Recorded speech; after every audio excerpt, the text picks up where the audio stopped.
ايه رايك لو قلت لك ان انت تقدر تحجز ميعاد سواء تيلر او خدمه عملاء في بنك مصر وانت قاعد في بيتك، وكمان باليوم والوقت اللي انت عايزه؟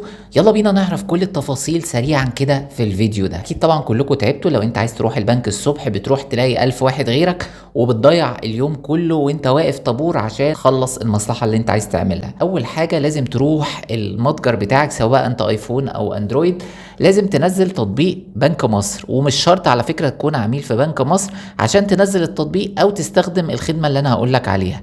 بعد ما بتنزل التطبيق كده زي ما انتم شايفين بتفتحه، وده شكل التطبيق. اول ما بتفتحه بيكون مكتوب فوق اسم المستخدم وكلمه المرور ملناش علاقه بيها.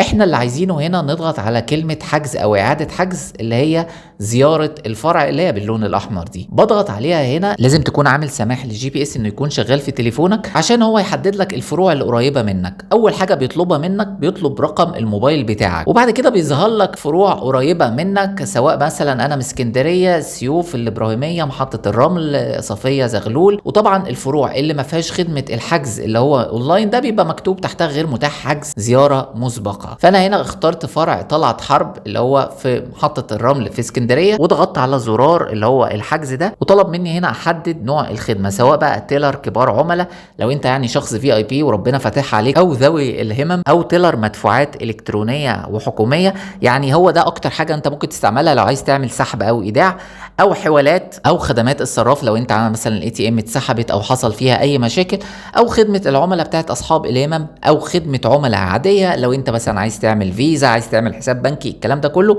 او خدمه عملاء الشركات. انا مثلا هختار هنا خدمه عملاء عاديه، وبعد كده هنا بيقول لي اختار التاريخ اللي انت عايز تحجز فيه. هو طبعا مستثنى هنا التواريخ اللي فيها اجازات رسميه او اجازات نهايه الاسبوع.